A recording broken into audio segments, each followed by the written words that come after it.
We are drawn here today to Don and to Deb's backyard on a Memorial Day weekend by the lives of two amazing people, Reverend Mel and Ruth Miller, both of whom passed away during this past winter after a long struggle with several difficult physical challenges. They only made it to 2022, or Ruth almost to 2022, because of the sacrificial love and attention given to them by their family, who have continually adjusted your lives and careers and obligations to adjust to whatever Mel and Ruth's declining health demanded. On behalf of all of us who loved Mel and Ruth, I want to acknowledge your sacrifices and your devotion to them. Love is, after all, a pretty shabby thing if it's just talking about feelings and greeting cards. Love that matters is in action. So stopping by daily to check meds and vitals, moving them from time to time into your own home, or building a tiny house next to yours so that you could cook for them and keep them in sight on your property. If I may bend the rules around the traditions of a memorial service and invite everyone, as we say in Central America, aplausos to the family. Thank you.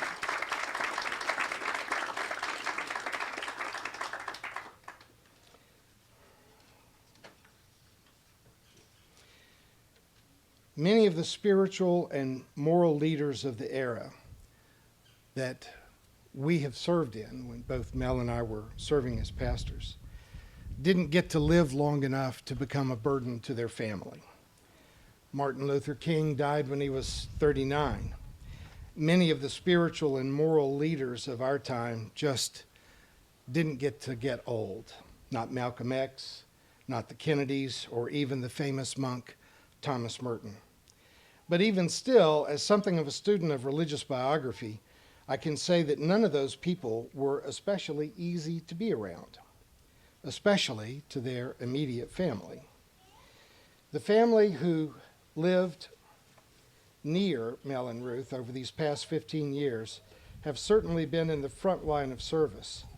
But I know that all of you in the family faced unique challenges by being the children and the grandchildren of a social prophet. Mel couldn't say no to a poor person who asked for money to buy something to eat. But then Mel would come home with empty pockets and have to go to Deb and ask to borrow her babysitting money to be able to buy bread and milk for the family. But then that's just a part of filling in the gaps where Mel and Ruth made the decisions.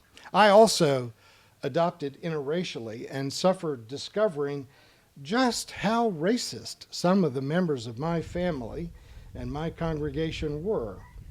But Mel and Ruth broke those color lines 30 years before I did, which for a Methodist pastor in Iowa in 1962 easily could have been a death wish. Facing that challenge certainly cost him in his career, and it took a huge emotional toll on Ruth, one that, as you know, she just wasn't always able to bear. But I also know that at a young age, Carolyn resolved that it was her life's goal to make sure that Larry found acceptance and belonging in a world where most of the people around you just didn't want to let him be. Didn't want to let him be a black man living in a mean, mean white world. So I'm just saying, I get it. Mel and Ruth were amazing people with what I have always believed to be an almost inexplicable moral insight, personal generosity, and a courageous willingness to do the right thing even when no one around them, including bishops and other peers in ministry, could salute their life choices. But I also know that their brave decisions took a pound of flesh from Ben and David and Deb and Carolyn and Mark, as well as what was demanded of Larry. It's hard work having great parents. I know that you're proud of them and that you will cherish your memories of them, as I and so many others do as well. But I just need to acknowledge that it wasn't easy for you to live in a house with a guy who felt called to be a prophet. You should absolutely be proud of your parents' vision, courage, and sacrifice. But again, I know that you were all a part of that as well. You didn't get to vote on it, but you were a part of making it happen. And I applaud you for that. I'm not trying to read your mail in public. Maybe you never thought of it as being unfair, that your dad should have been home and available to you a lot more rather than out finding a job for somebody else, a place for some family to live, a doctor for someone that was sick and couldn't afford it. Maybe you never thought that was just too much, dealing with all the emotional pressure that was being put on Ruth. I'm just saying that if you ever did feel that way, you were right. It wasn't fair, and I understand. However, you were a vital part of giving birth to a world that still isn't perfect, but where interracial marriage is commonplace and commonly celebrated, where it's much safer to be black or brown, and where colleges, schools, neighborhoods, and workplaces are successfully integrated. That wasn't just people like Mel and Ruth. That was you too. You made the sacrifices that allowed those changes to come into this country, and we are more civilized and a better people for it. So thank you. I always think at a time like this of the Austrian philosopher Ludwig Wittgenstein. It was difficult for me to read as a college philosophy student. Wittgenstein would say just seemingly crazy things, that a person looking at a table from the underside is not looking at the same table as someone who looks at it from the top. But of course, that's an oversimplification of the philosophy of mind. But also, Wittgenstein wasn't especially interested in tables. What I realized later is that our perspective forms our reality. So I only knew Mel and Ruth after they were retired. I can only speak to the Mel and Ruth that I was fortunate enough to know and to work with, but I know that everyone here saw them from a perspective that makes your memories unique, and that your understanding of them may not be the same as mine. But then look at us. We're not just racially diverse. We're Jews, we're Christians, we're Buddhists, we're atheists, we're liberals, and people who should read more. You'll have your chance at a rebuttal in just a moment. I'm just saying that my reality is not necessarily your reality and yours is not mine. It honestly doesn't mean that either one of us is actually wrong, even if it often feels that way. But a lot of things that are normally trumpeted in a funeral just wouldn't work for us here, because most of us don't have anything like a traditional religious set of beliefs. I don't doubt that Mel and especially Ruth fit into a more orthodox approach to faith when they were younger. But I met Mel the week after he had been asked never to come back to an adult Sunday school class in a Methodist church he had been attending, and so he started attending the church where I was the pastor a couple of months before my denomination kicked me to the curb. So we formed a committee of radicals, of which Mel and I met with 4 or 5 other gray-haired old guys that didn't fit in anymore. And we kept talking about what it would mean to try to have a religious community that let go of some of the old belief systems that, at least to us, I'm not saying it's true for everyone, but for us, was too mired in superstition and magical thinking. We read a lot of books together. We talked for hours. We had some beers, an occasional cigar. You know, the way seminary ought to be. People would go if it was more like that. In the end, together we evolved into a post-theistic spiritual community, much more interested in ethics than in orthodoxy. And religion is like that. Religion appeals to some people because of the belief system and hope for an afterlife and other things. But for a lot of us, it's all about here and now. It's about ethics. It's about honesty and justice. I took this brief passage from Isaiah 65 as our wisdom lesson today because I believe the prophet really embodied this tension that we religious people feel about the world that we see in front of us. They send us away to graduate school for years to become experts in an ancient document that no one appears to read or understand.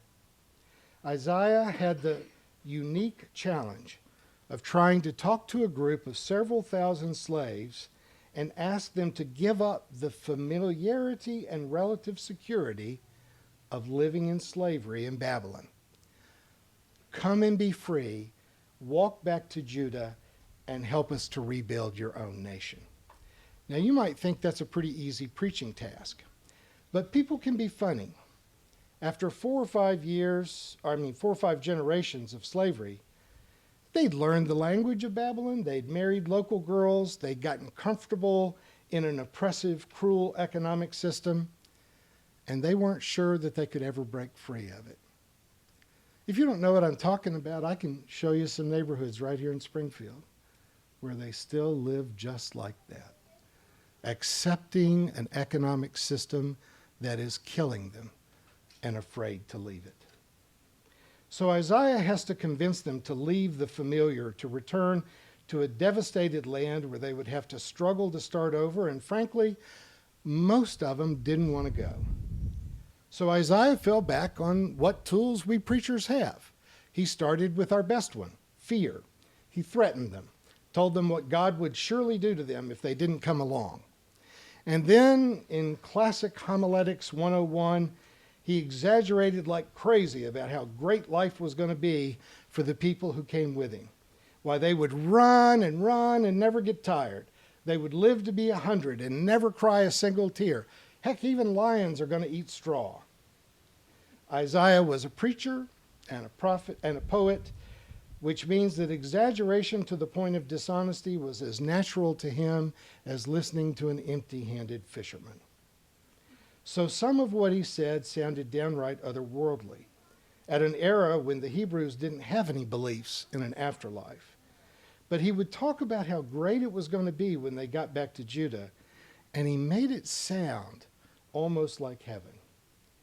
But Isaiah planted just enough of a vision of a better world, a more just world, that he left those thoughts like breadcrumbs in the poetry to be discovered generation after generation, so that a Methodist preacher in Iowa or a disciple preacher in Kentucky could find those breadcrumbs and realize what it was really about.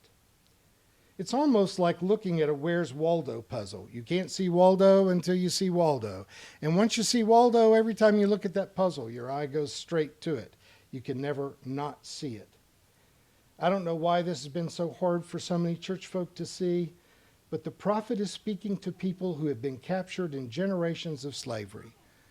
And he says to them, if you come with me, when you build a house, you're going to live in it. When you go to work on the farm, you're going to bring the harvest home to your family. You're not going to build for somebody else to live in it. You're not going to plant for someone else to eat. For like the days of a tree shall the days of my people be, and my chosen shall long enjoy the work of their hands. They shall not labor in vain or bear children for calamity. Isaiah could imagine a world that none of them had ever seen. A world where, when the poor were working to build a house, when they were done, they moved their own children into the bedrooms and planted flowers by the front doors. And when the poor went out into the fields to harvest, they brought the food back and cooked it in their own kitchen. Isaiah had never seen a kingdom like that, but he knew he wanted to. And Mel and I and you have never seen a democracy like that. But we knew it was right, and we wanted to help make it happen. For many years, I kept a folding chair in the back of my car because even though he had to walk on a cane and couldn't stand very long, Mel showed up at every protest and demonstration we held. When I saw him, I just went and got the chair and set it up because you knew he was going to stay until the last person left. We protested in front of payday loan places. We almost got arrested once protesting for $15 an hour wages at a McDonald's. We demonstrated against the wars in Iraq and Afghanistan. We demonstrated in front of the offices of senators and members of Congress, demanding universal health care, sensible gun laws, rights, civil rights for the gay and lesbian community, and to let those kids out of those damn cages on the border. Mel wanted to go to Nicaragua with me to help build houses and medical clinics in Matagalpa with the Rainbow Network. I wish that he could have, but his health just wasn't there. But he could not be deterred.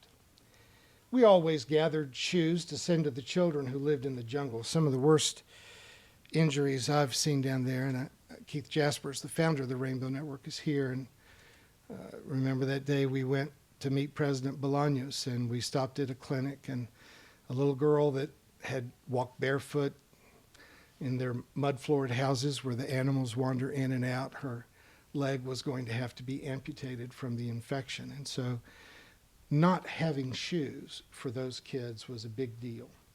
And Mel took it as his task to get shoes for the whole country. I don't know, thousands of shoes. He shamelessly begged, bartered, and I suspect annoyed every thrift store in the region until they just gave up, and they just boxed up all their shoes and gave it to him when they heard that shuffle tap, shuffle tap, shuffle tap, when Mel took that cane and tried to push it faster back to where the manager was before the manager could hide in his office and lock the door. And that may sound like a small thing to you, but we sent trailer truck loads of shoes to the poorest children in this hemisphere, and until Mel had that stroke. And after the stroke, no one has done 1% of what Mel did. And he kept doing it long after his strength had been spent. I should stop and let you have a chance to tell your stories. I just want to conclude with this observation. We do not come at a time like this only to praise and be amazed by the attributes and generosity of a couple who love their own children and refuse to accept that any child could be called unadoptable, and who turned their own home into a virtual United Nations, loving other people's children, other nations' children, other races' children. It is worth our time to pause and praise Mel and Ruth, but that's not really my point. I hope that we do not simply remember them. I hope that we are inspired by them, so that we can be more like them. I realize they were not perfect. I know that. But, if you're so insightful, maybe you can improve on their example if you try. But as for me, I still miss them. And more than that, I want to try every day to be more like them. Thank you. Amen.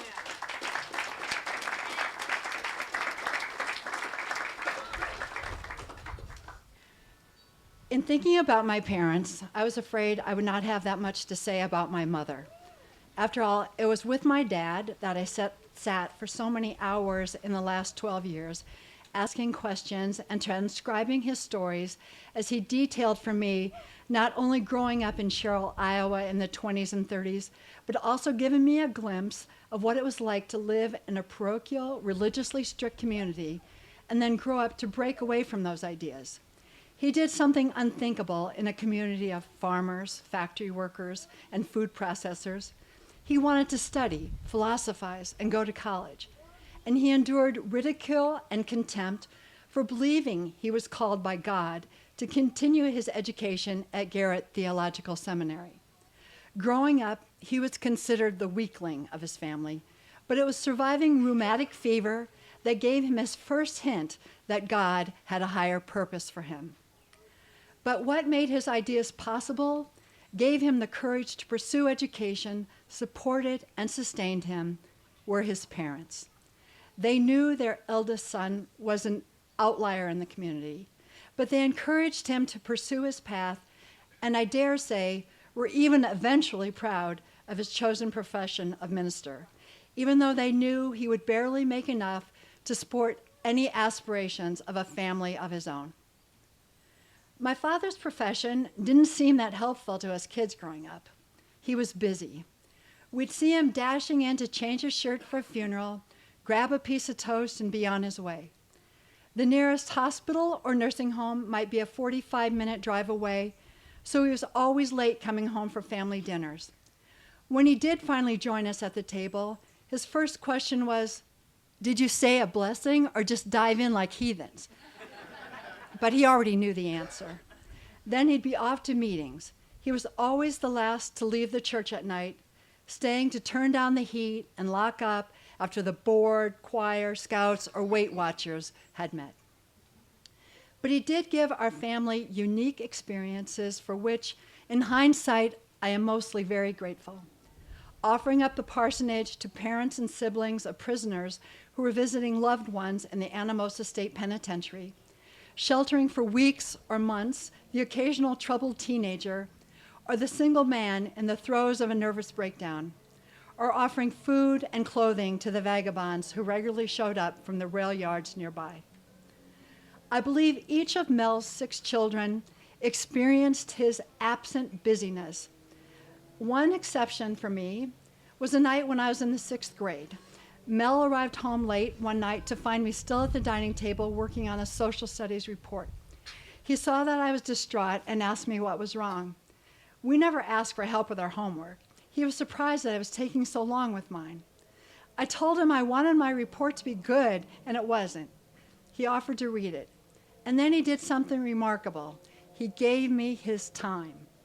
And in the space of the next 2 hours, he taught me that words were meant to be moved around like pieces in a puzzle or scrapped for a better one. A paragraph could not only tease up an idea, but could be expounded into its own little world. And the thoughts needed to be expressed were the building blocks that could be augmented and even adorned, if you couldn't help it, until they supported a sturdy structure.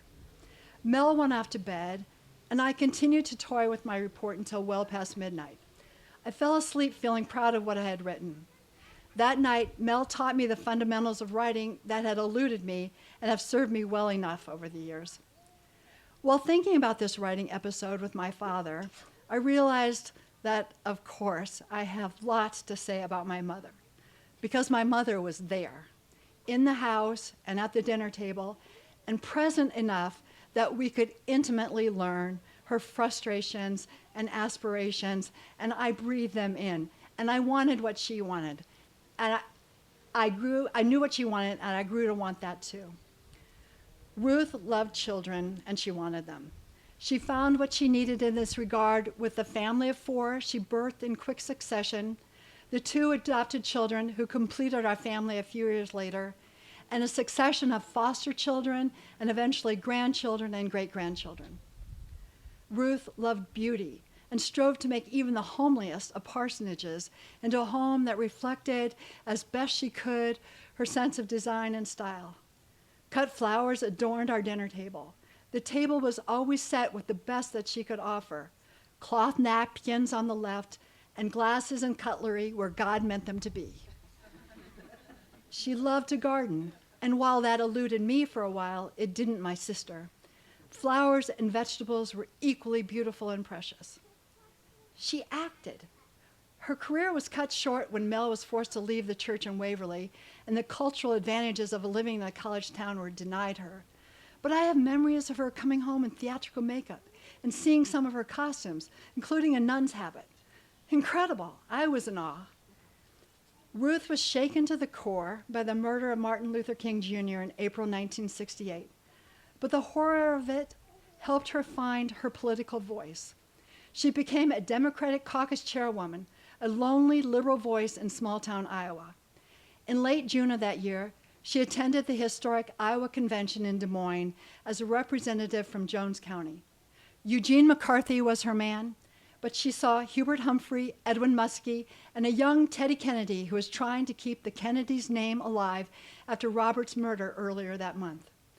Ruth came home from the convention energized for change, but was not particularly prepared for the actual challenges, perils, and tragedies that the following years presented. We were all grateful for the development of antidepressants that eventually helped her regain her footing. Ruth wanted a career and found it. Moving to Des Moines allowed her to enroll in college courses and helped her find a job in business. She was promoted many times at Blue Cross and Blue Shield of Iowa and eventually, proudly, became the primary breadwinner of the household. I believe the 15 years Mel served at Simpson Church in Des Moines were some of the happiest for both my parents. For one thing, their children began to fledge in earnest. Ben had been an infrequent visitor since leaving for Exeter at 14, but the rest of us gradually packed up our things and gave them some much-deserved space. Or maybe they were happy because they got to trade one set of children for another. In 1980, Mel got word that a family from Laos was looking for a sponsor. 5 young people, ages 16 to 26, arrived without their parents. The Thavanakams, they're sitting there at the back of the tent. Mel welcomed them with open arms, and within days, they were calling Mel and Ruth father and mother.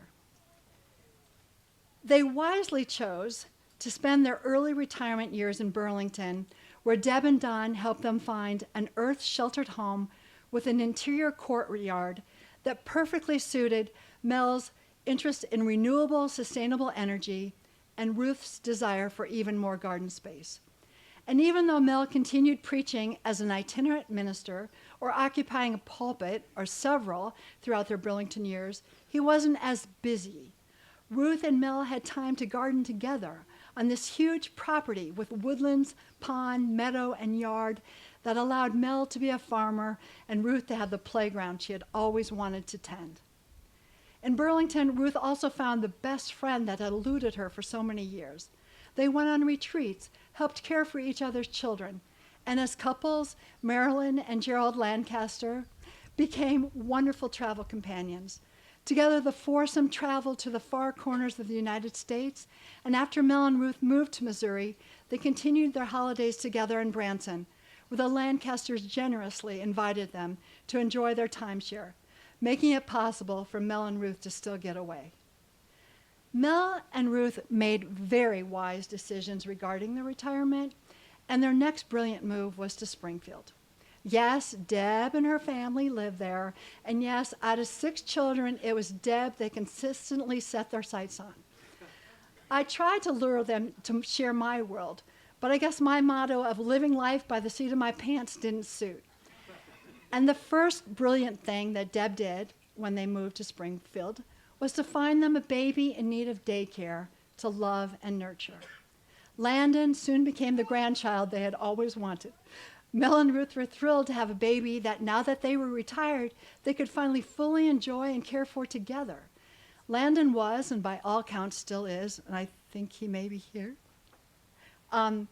loving, sweet, smart, and most importantly, funny. Mel never failed to share a story of his favorite grandchild whenever he spoke to his grown children, and thank goodness we were all fond of Landon too, so there were no hard feelings. Besides offering the perfect retirement opportunity for Mel and Ruth in Springfield, Deb gave our parents another incredible gift. Her expertise in elder care, but more importantly and consequentially, the life-affirming and life-extending component of compound living with 4 generations of family. Before and after the garden's independent living, Mel and Ruth were well housed in Jared and Nikki's terrace apartment, Elizabeth's and Kyle's garden apartment, and finally, for their final rest, in a cottage adjacent Liz's family, where their care was overseen by Deb, but lovingly, kindly, cheerfully, and amazingly carried out on a daily basis by their granddaughter Liz and her equally wonderful husband and children. Throughout their lives, Mel and Ruth were friends and lovers, sometimes painfully, embarrassingly so for their children, but together they were able to navigate a pretty rough course. Certainly, the turbulence of the times and the country's prejudices put great strain on our family, and that unquestionably was difficult for all of us. But ultimately, Mel and Ruth became for their children what Mel's parents had been for him. They loved us, and they encouraged us to pursue our own paths, and they were proud of the paths we chose. That's great to see you all. Thank you for coming. I really appreciate it. I just wanted to say a few words about my parents' best and luckiest legacy. My incomparable siblings, each of whom, in his or her own quirky way, is really wonderful. Of course, they're all Millers, so they all follow the 10 rules of being Millers, which were first codified by our brother-in-law Andy soon after he met us. I don't remember them all, and they were certainly, or the eloquence. I think number 2 was they always have to be in charge. 5 might have been, and they always think they're right. But each of them has his or her heart in the right place, and they're extraordinarily generous. And if you need someone to take care of you, they will see you through. They will take care of anybody. And ironically, as Andy again points out, their children are even more wonderful. The next generation is, each of them in his own or her own way, is amiable and amusing. And their children are wonderful, each of whom is more adorable in his or her own way.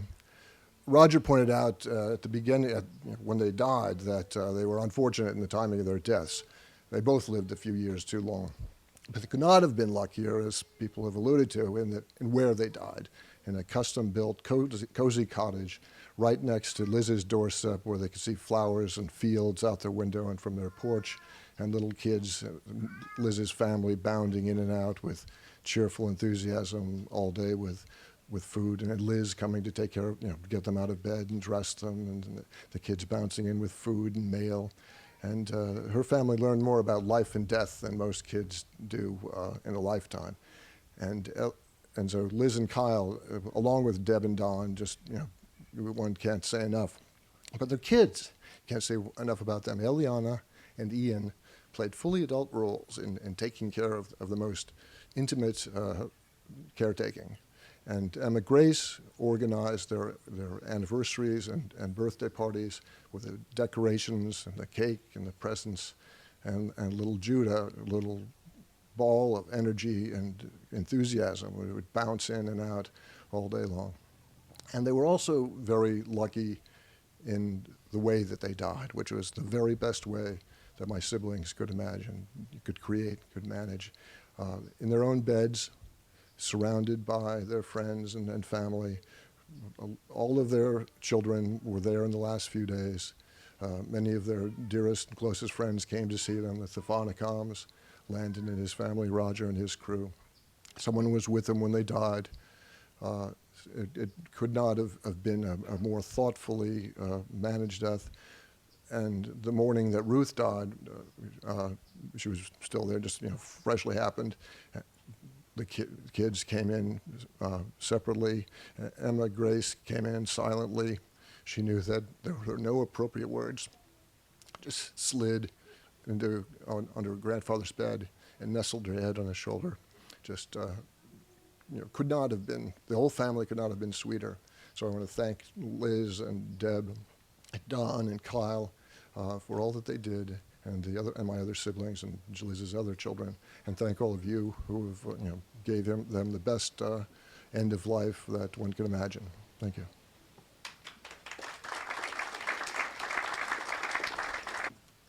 This actually comes from Liz, but I'm delivering. I would like to share some reflections about our grandparents, memories as well as their life story in the latter years. So many memories were shared with them during my growing up years, from time spent with Grandpa in his church office in Des Moines and lunch in Bishop's on Sundays, to the years in Burlington. So many memories of birthday parties, church events, holidays, and summer days. When I think of Grandma, I think of her love of flowers and making things look pretty, her love of water, whether swimming or watering her plants, her enjoyment of travel, and of course, music. I think of Tide laundry detergent, iron sheets, and the need for a super tight and wrinkle-free bed, shopping, foot massages, and of course, ice cream. Most of all, though, I think of her love of children and her family. Nothing could light up her face more than the presence of a baby or a toddler. Even on her bad days, a little one was enough to get her up and out of bed. In her last couple of days with us, when her responses were limited, she still tried to play with and interact with Judah. Family, talking to, seeing, and traveling to visit them was what brought the most joy to Grandma during her retired years. I can remember witnessing her reaction every time a loved one would show up for a holiday, how she would rush out to greet them and embrace them. Later, when travel wasn't possible and loved ones came to them, it brought her immense joy and was all she talked about for days. Beauty was important to her, and she spent her time making things look pretty. Grandma always dressed fashionably, hose, heels, and jewelry for every special occasion. I remember watching Grandma apply her makeup with her blue eyeshadow, always finishing with lipstick. As we all know, gardening was her passion, and she had quite the green thumb. I think specifically of her beloved atrium in Burlington, though I know she had beautiful gardens at every house they lived in.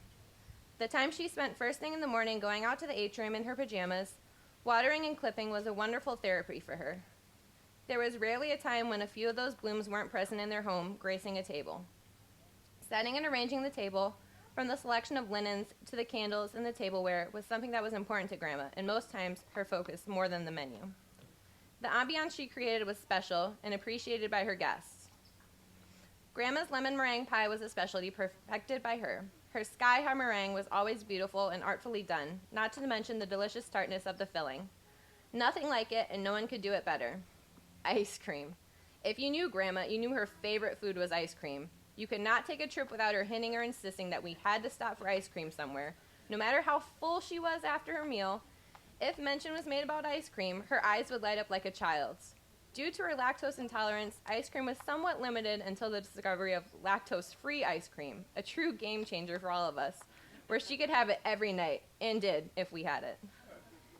In Grandma's last couple years, dementia and her depression were a struggle, changing her behavior and mood rapidly. She was often confused about where she was, who people were, and what was happening. However, the strange thing with Lewy body dementia was you just never knew when those times would be and what she was aware of.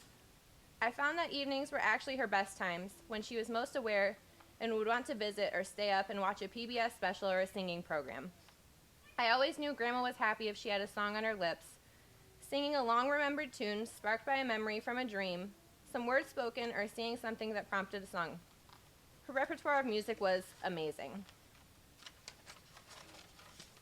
Grandma was always an example of a hard work and determination, even on the hard days. It was during the evening tuck-ins when Grandma would express to me her appreciation for taking care of them and loving them, when she would tell me that I was a good mom. In the last couple weeks, even as her mind and body were failing, she was able to tell me that she knew how much I loved them and I didn't need to say the words. This is the Grandma I choose to remember. When I think of Grandpa, I think of a gentle soul, always there for a snuggle in a chair and an encouraging word when I was little. Grandpa had a strong, unwavering faith in serving and loving others, and it was evident in every aspect of his life. His care for churches for 50 years, his love for Grandma for 68 years, his devotion and thought for his family. Everyone had a file in his drawer with clippings saved that might interest them, and his continual seeking to give monetarily to so many organizations and causes are just some of the examples I was aware of. I think about his famous pancakes, light and crispy, made especially for you with your initial. I think about watching and listening to him from the congregation of so many churches, especially during Christmas Eve services. Stacks upon stacks of firewood occupied Grandpa's time in Burlington, making sure he had more than enough for the wood-burning stove in the atrium to keep it a toasty 80 degrees year-round, as well as the 2 fireplaces in the house. Birds for both Grandpa and Grandma were a source of joy and kept the multiple feeders well supplied year-round. His meticulous care for certain things, which included his yard, being careful not to drive the lawnmower on it, and insisting push-mowing 7 hilly acres was just one of his evidences of hard work. Grandpa was fastidious about certain things, taking care and effort of doing it right. However, we all know that his office and desk was not one of those things, and that drove Grandma crazy most days. He loved books. I don't want to think of how many times I moved a box after a box of books, packed and unpacked them. His books were most certainly his prized possessions and well-loved. Sadly, in the last few months of his life, his eyes got so weak and tired that he was unable to read. He watched more TV instead, and never said directly how upsetting I know this surely was for him. After Grandpa and Grandma moved to Springfield, we were once again able to see them frequently, the relationship starting to look different, and that they were becoming less of the caregivers and needing more and more assistance with daily tasks as the years went on. For many years, Grandpa was still able to drive, continuing their jaunts back to Iowa, Ohio, and New York. I was so fortunate to be able to visit at least once a week when my kids were little. While Grandma snuggled and rocked the baby, I was able to help with cleaning or maintaining jobs. The neighborhood pool was a great summer hangout and so accessible. It always finished off with popsicles on a beautiful back deck. As Grandpa's physical limitations increased, making it difficult for him to get around, Grandma's limited memory capacities were also becoming apparent. Grandpa continued to make breakfast every morning that we came to visit, often calling the night before to make the plan. Living independently was slowly slipping away, and yet they both persisted. Grandpa baked cookies for various ministries and relentlessly collected thousands of shoes for the children in Nicaragua. He took care of his bachelor neighbor who didn't have a family to care for him. His perseverance to keep the house in tip-top shape meant staining the decks for weeks, a small portion at a time, early in the morning hours. Grandma took care of Landon, giving her daily joy and a purpose, as well as watching great grandbabies. She also continued her gardening, going out in her pajamas and spending hours in the backyard, creating a surprise oasis that we used for many social gatherings or a meal.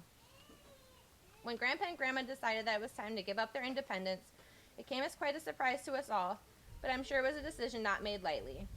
After their first move into Jared's home, and then Grandpa's stroke left Grandpa unable to drive again, it became apparent that the level of care needed was more, hence the move to the Gardens.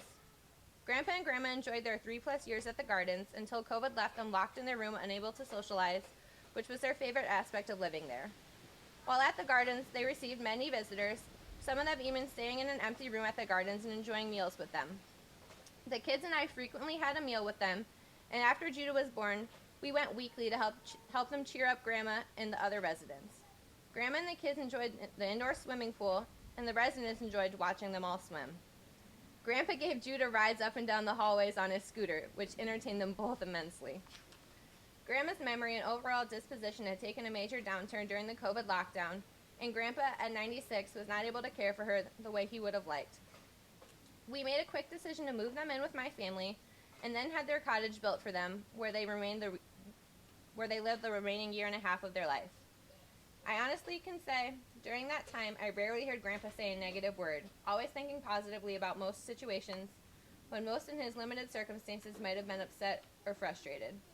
He was content with life, enjoying his food, especially breakfast, his favorites being frozen waffles with Braunschweiger or fried eggs and toast, a head cheese sandwich on rye, PBS documentaries, a visit on the phone, and a good nap. But day-to-day life was painful for him, to the point where it became such a struggle to even transfer or feed him. Foremost in his thoughts were Grandma and her care, always wanting to make sure she was happy and taken care of. I know that he continued to get up and get dressed every day until her passing as an example for her to keep on living, even when life is hard, even when you might not feel like it. One of our often repeated expressions in our house is, just like a team of wildcats, when asked how one is feeling. Grandpa said this most days when asked, as if that were a tangible or reasonable explanation. I believe he would want to be remembered as someone who persevered even during the hardest of times. To have experienced and lived through all that both Grandma and Grandpa did, the Great Depression, multiple wars, death of loved ones, pandemics, and hardships, yet have the consistent and optimistic outlook that Grandpa had, one cannot help but to admire this gentle soul. Grandpa and Grandma found strength in each other's presence, snuggling together every night, finding comfort being together in each other's arms. We know that Grandpa's passing was intimate after Grandma's, for without one, the other was just not whole. I would like to think of them together in heaven, reunited, whole and healthy. The legacy they leave for our family is one of unity, love, and serving others, finding beauty in the world despite the circumstances, working hard and giving our resources. May we strive to be this legacy.